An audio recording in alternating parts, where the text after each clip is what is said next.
drunk. I haven't had my breakfast yet, so getting my exercises in, and I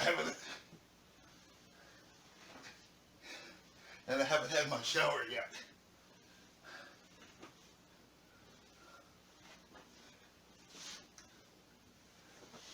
You know, a lot of people ask me, why don't I suffer the same problems they suffer? It's because I'm always trying to be prepared, just like a good Boy Scout. I drink this mostly. I just finished my coffee. I put a little bit of this in my water to make sure, because they don't tell you what the pH of your water is. And besides, if there's no binder, you'll never get good water. I saw Smart Water, they got one that says that they got calcium in it.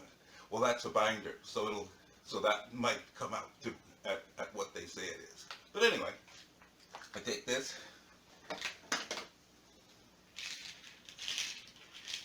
I take calcium, magnesium, and zinc every meal. Actually, I take 3 of these every meal. Why? So I don't shrink when I get old. Wait a minute. I'm already old.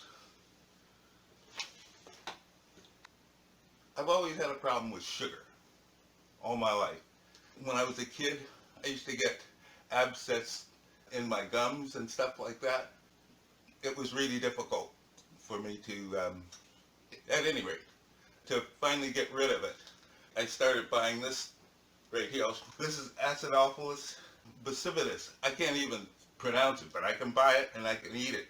And I always go to the health food store and get this out of the refrigerator. So with these 3 things that I just showed you, if you take them, you don't have to worry about getting sick. You won't have to worry about losing your joints and shrinking when you get old. You won't have to worry about any of that stuff. I haven't been to a hospital since, well, I got run down by a car, so in, 2007. So I went to a hospital, but nothing was broken.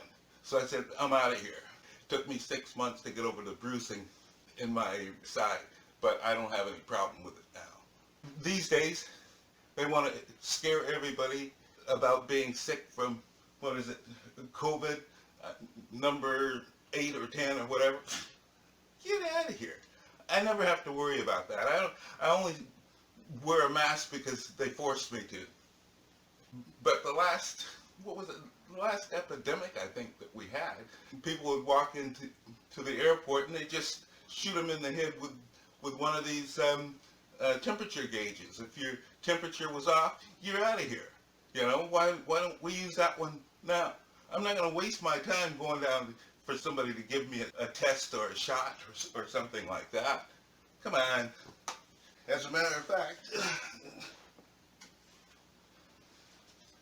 the only test that I care about is what color my urine is first thing in the morning.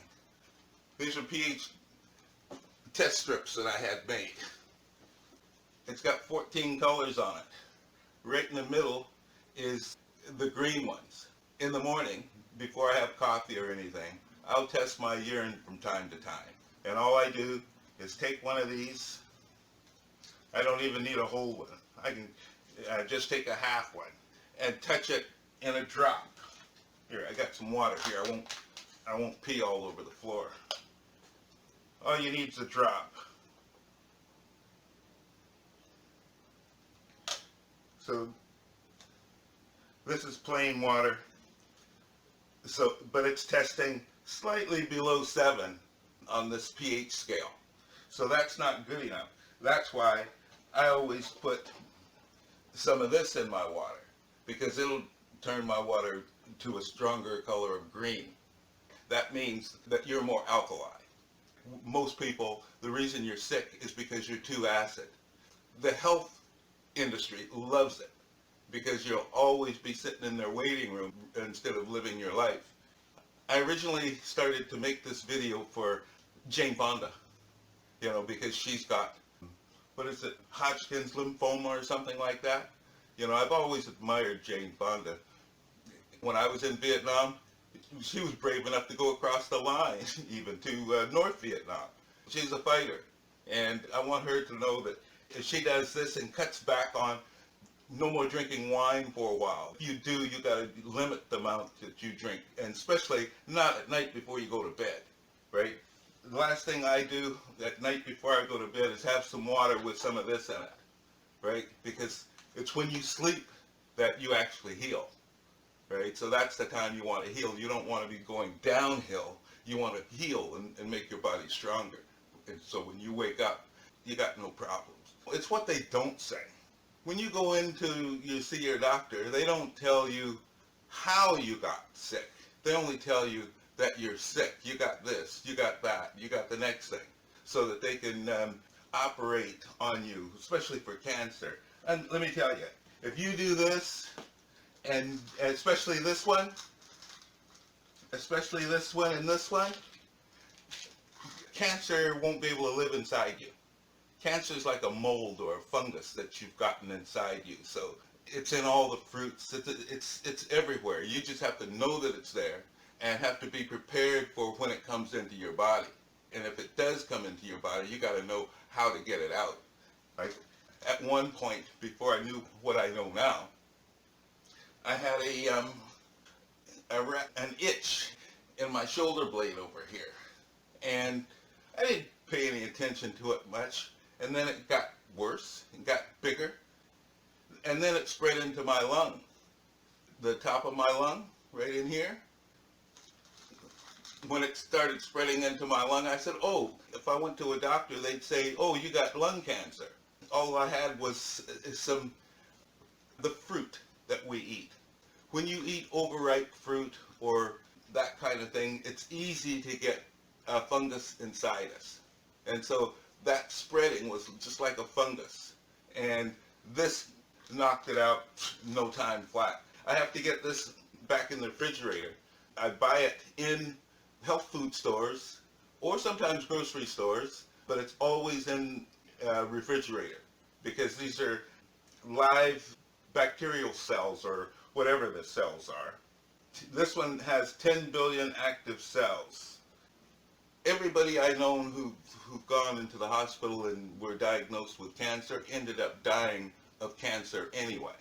The cancer wasn't in the same spot, but nevertheless, it was still cancer because they didn't realize that it's the cancer that grows in acid bodies with low oxygen and a lot of sugar, because sugar actually turns to alcohol, and that turns out to be what was in those abscesses that were in my gums when I was a kid.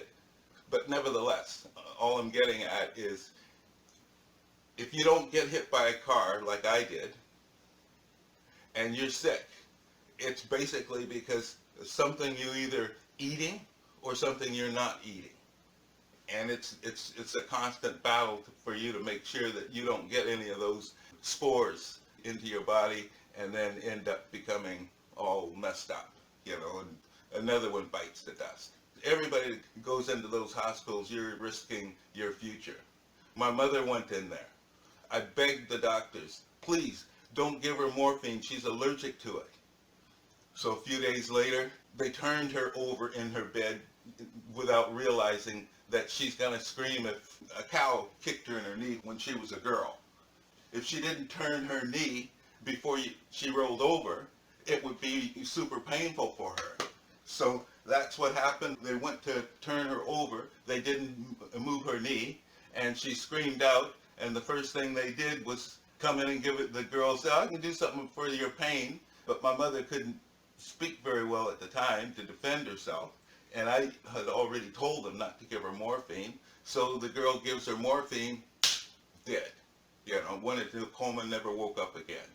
So yeah, you got to stay out of there, especially if you're my color, because your chances of coming out alive are slim at best. That's all I have to say about it right now.